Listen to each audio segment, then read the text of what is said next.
Columbus, Ohio. It was the spring of 2006, and the city was buzzing with the energy of college students ready for spring break. High Street pulsed with nightlife, bars, live music, and a crowd of young adults looking for one last good night out before hitting the books again. Ohio State University, one of the largest campuses in the country, was at the heart of it all. And in the middle of that vibrant scene was a second-year medical student named Brian Shaffer. On March 31st, Brian walked into a bar called the Ugly Tuna Saloona with a few friends. He was seen laughing, having drinks, and making plans for the future. But by closing time, he was gone.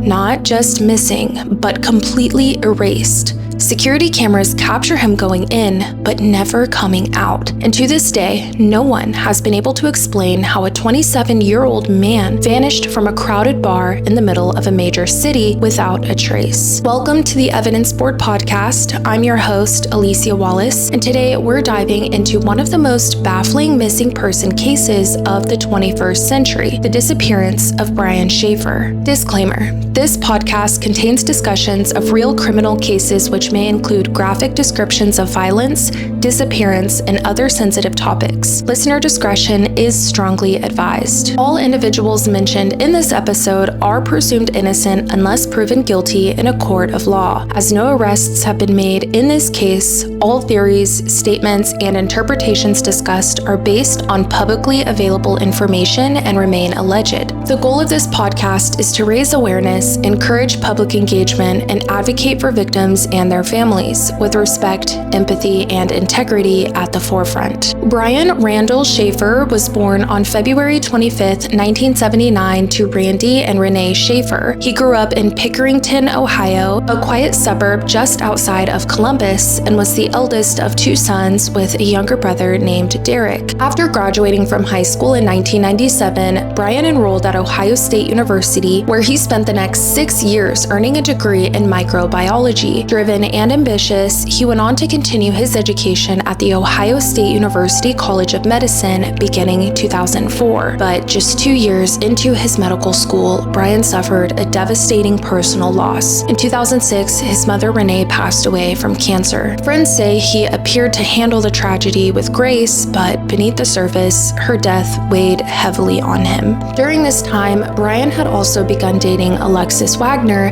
a fellow medical student. The two grew close quickly and had plans to travel to Miami for spring break in April of 2006, a trip Alexis believed was going to end with a proposal. At the time, Brian was living alone in an apartment on King Avenue in Columbus, not far from the OSU campus. On Friday, March 31st, 2006, spring break had just begun at Ohio State University. To mark the start of the week off, Brian Shaffer and his father, Randy, went out for a steak dinner. Randy later shared that Brian seemed exhausted that night, worn down from the long hours he'd been putting in studying for upcoming exams. Still, he was in good spirits, looking forward to a much-needed trip to Miami with his girlfriend, Alexis. Later that evening, at around 9 p.m., Brian met up with one of his closest friends, William Clint Florence, at the Ugly Tuna Saloona, a lively bar near campus in the South Campus Gateway complex. An hour later, Brian called Alexis, who was in Toledo visiting her family before their vacation. She had no idea it would be the last time she ever heard his voice. Brian and Clint spent the night bar hopping, making their way down through the Arena District toward the short north. Clint would later tell investigators that the two took one shot of liquor at each stop. Just after midnight, they met up with Clint's friend Meredith Reed, who offered them a ride back to the Ugly Tuna for one last drink before the night ended. Surveillance footage shows the group re-entering the bar shortly before 1:15 a.m., but at some point inside, Brian got separated from the others. When the bar began to close around 2 a.m., Clint and Meredith waited outside, scanning the crowd as people poured out, but Brian never came out. They called his phone several times, but he didn't answer. Figuring he may have left on his own, they eventually walked away,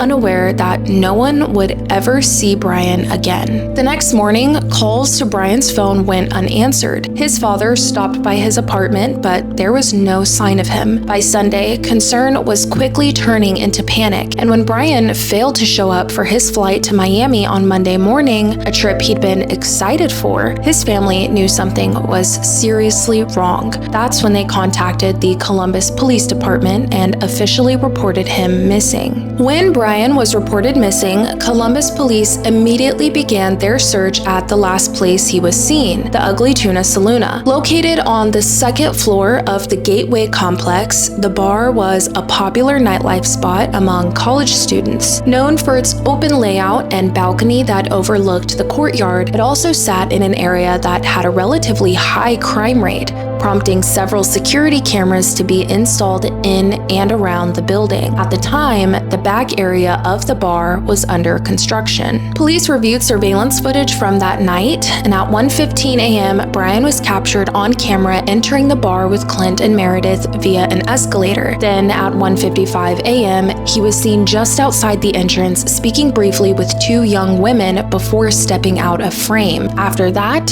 he vanished. No footage ever showed Brian leaving the bar. Investigators considered several possibilities. Could Brian have changed clothes inside to avoid recognition? Could he have ducked his head and slipped past the camera unnoticed? There was a service store near the back of the bar, not typically used by patrons, which led to a construction zone on the first floor. Officers noted that the area was difficult to navigate even in daylight.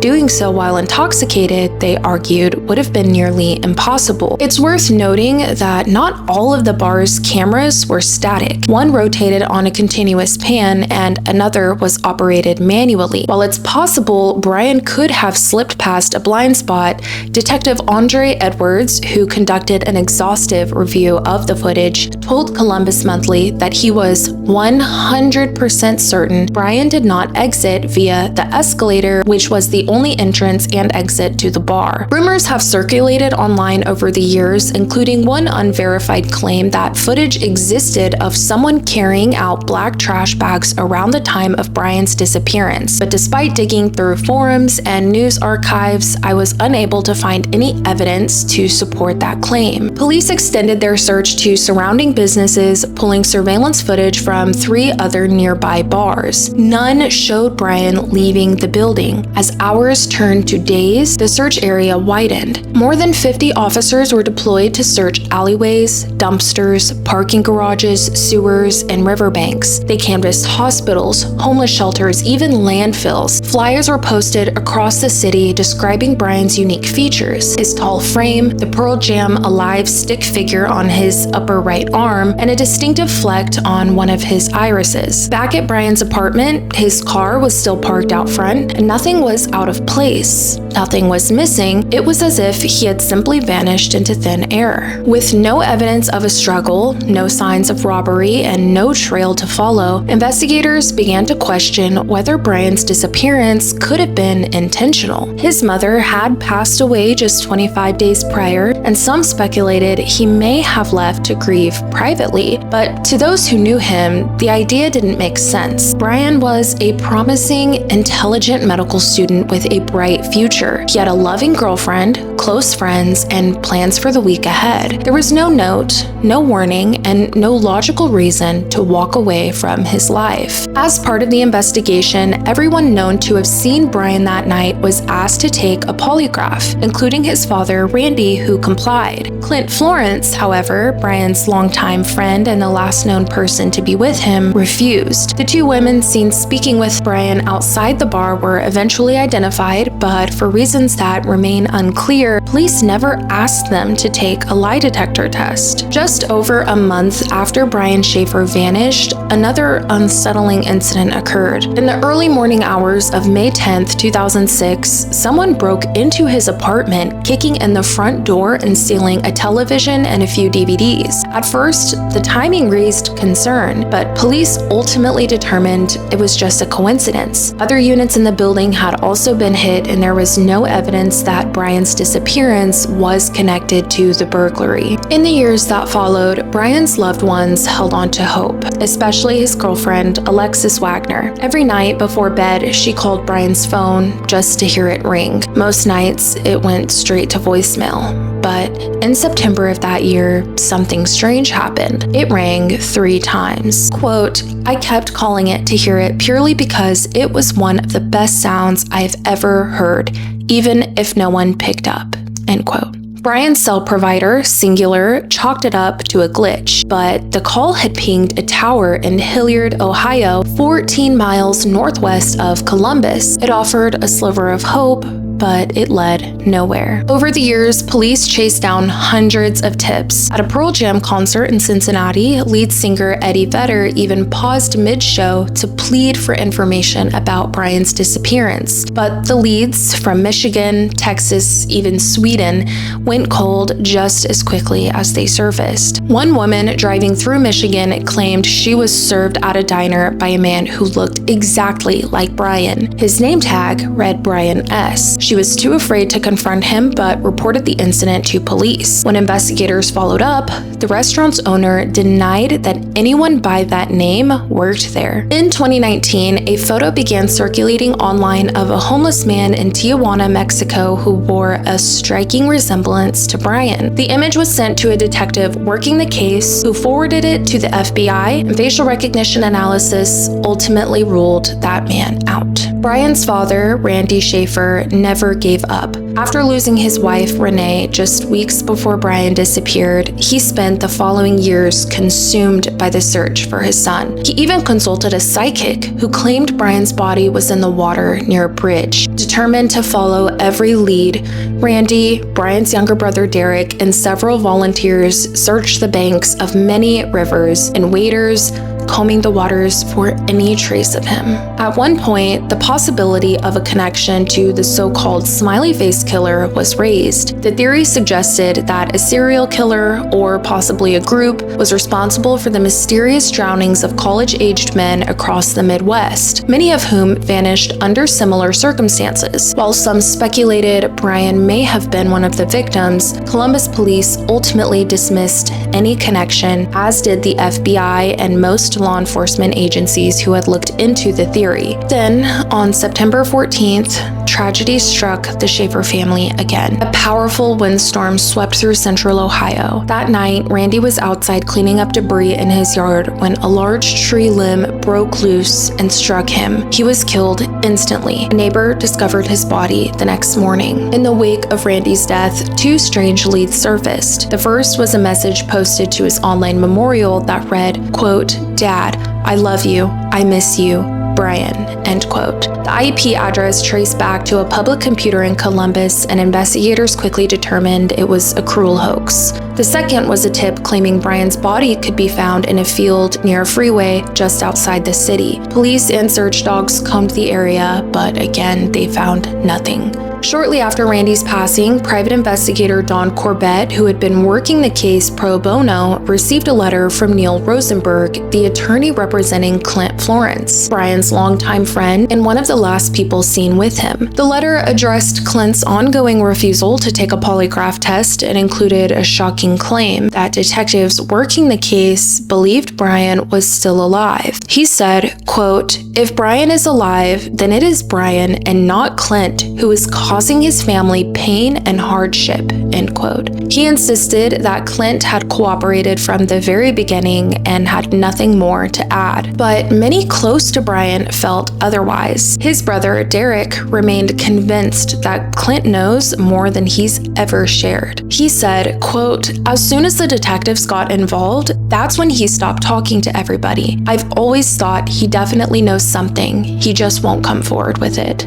end quote. Alexis shares that same suspicion, though she believes Brian is no longer alive. Referring to the possibility that he chose to disappear, she said, quote, "I can't imagine he would have just done that," end quote. To this day, Clint has refused all follow-up interviews and continues to decline polygraph testing. Nearly 2 decades later, Brian Shaffer is still missing. Family, friends, and complete strangers have never stopped searching for the truth. While official leads have slowed to a trickle, internet sleuths remain invested, poring over timelines, surveillance footage, and every theory imaginable in hopes of uncovering something that was missed. Many who've followed the case closely believe Brian is no longer alive, perhaps the victim of a tragic misunderstanding or an encounter gone wrong. And if that's true, they reason his body is still somewhere in Columbus, still waiting to be found. Because if Brian was still alive, they believe he would never have stayed away this long, and he never would have left his brother Derek to navigate life alone after the loss of their parents. Since Brian vanished, life has moved forward for those who loved him, though never in the way they imagined. Alexis Wagner, his girlfriend at the time, has since graduated from medical school and gotten engaged. Derek, his brother, is now planning to marry his longtime girlfriend. The Shaffer family home, the one where Brian and Derek grew up, is now empty, with both their mother and father gone. Clint Florence, the last person known to have seen Brian alive, has moved to Tennessee, and the apartment on King Avenue where Brian once lived has changed hands, rented,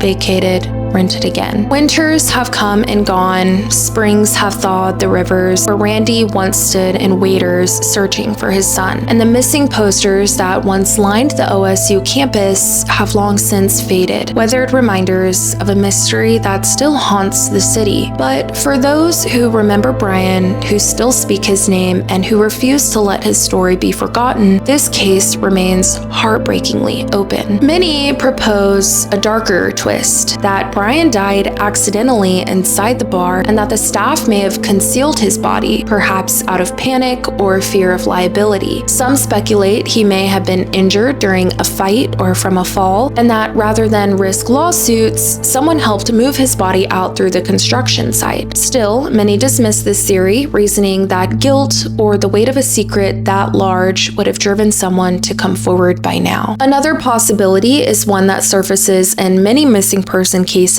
suicide. Some internet users have pointed to the mysterious cell phone ping in Hilliard, 14 miles from Columbus, which occurred months after Brian's disappearance. They suggest it may have been Brian turning on his phone one last time before taking his own life, but there is no known evidence that Brian was suicidal. Those closest to him say he was grieving the loss of his mother, but he had also been making plans for the future, including his spring break trip with a possible engagement. Another theory is that Brian simply chose to walk away from his life. At the time of his disappearance, he was still mourning his mother's death, and while he appeared to be coping on the outside, it's been suggested that he may have been suffering more deeply than anyone realized. Brian had often spoke of his love for music and once said becoming a doctor was a backup plan. Could he have staged his own disappearance in hopes of starting over? Those who knew him best don't believe so. Brian was thriving in medical school, in a serious and happy relationship, and excited about his future. He had no known financial troubles, no legal issues, and no history of mental illness that would suggest something so drastic. And if he had intended to vanish, he would have needed to change clothes and evade all security cameras. No one ever reported seeing him with a bag or an extra outfit that night. One figure who continues to raise suspicions is Clint Florence, Brian's close friend and one of the last people to see him alive. While everyone else involved in the case agreed to take a polygraph, Clint refused. According to private investigator Don Corbett, Clint's lawyer maintained that his client had been fully cooperative from the start and had nothing to hide. But to this day, Clint has refused further interviews, and many, including Brian's brother Derek and girlfriend Alexis, have questioned why. There's also the smiley face killer theory, which gained national attention around the same time Brian disappeared. According to a group of former detectives, a network, or possibly one serial killer, has been targeting college-aged men across the Midwest West. These young men often vanished after nights out and were later found drowned in nearby bodies of water. Smiley face graffiti was sometimes found near the recovery sites, and Brian seemed to fit the profile. A young, educated man, last seen leaving a bar, possibly intoxicated, and never seen again. Though intriguing, the theory remains controversial, and most law enforcement agencies, including Columbus Police, have dismissed any connection to Brian's case. Finally, there's a theory that Brian may have left the bar with the band or staff after the front entrance had already been closed. Some believe he slipped out the back exit alongside them, and once outside was separated and possibly targeted while walking home alone. Given the area's reputation for crime, it's not a far-fetched possibility, but like every other theory, it remains unproven. I'll be honest, when it comes to what I truly think happened to Brian Shaffer, I'm torn. My gut tells me he was met with foul play, that someone, or maybe more than one person, knows exactly what happened that night. But at the same time, it's hard to make sense of that theory when you consider all of the facts. There was no sign of struggle, no scent trail for the canine units to follow, no surveillance footage of Brian ever leaving the bar, and if his death was the result of a crime, it's hard to believe his body would not have been found by now, especially after such extensive searches. It's the kind of case that leaves you with way more questions than answers. And while we may not know what happened to Brian, we can take something away from his story. Please do not go out alone. Use a buddy system and make sure at least one trusted person knows where you are and stays by your side. In crowded places, it's easy to slip away unnoticed, but it shouldn't be that easy to disappear forever. And if you ever feel that something isn't right, if someone you care about misses a call, doesn't show up, or gives you that gut feeling that something's off, don't wait. Report it, reach out, call the police. It's always better to be safe than sorry, because the longer you wait, the harder it becomes to find answers. And that wraps up today's episode on the disappearance of Brian Shaffer, a case that remains one of the most frustrating and heartbreaking mysteries in recent memory. If you have any thoughts, theories, or personal insights, I'd love to hear from you. Drop a comment, share this episode, and let's keep the conversation alive. If you're listening on YouTube, don't forget to like, subscribe, and hit the notification bell so you never miss an episode. The full audio version of this episode is now available on Spotify, and if that's where you're tuning in, it would mean so much if you take a second to rate the show 5 stars. It really helps more people find the evidence board and supports the work I do to honor victims. For bite-sized case breakdowns, updates, and ongoing discussions, be sure to follow me on Instagram, Facebook, and TikTok. I'll put all the links in the description below. I post throughout the week to keep you in the loop and bring more awareness to cases that matter. Thanks again for listening, for caring, and for continuing to seek the truth. Until next time, stay safe, stay aware, and never stop asking questions.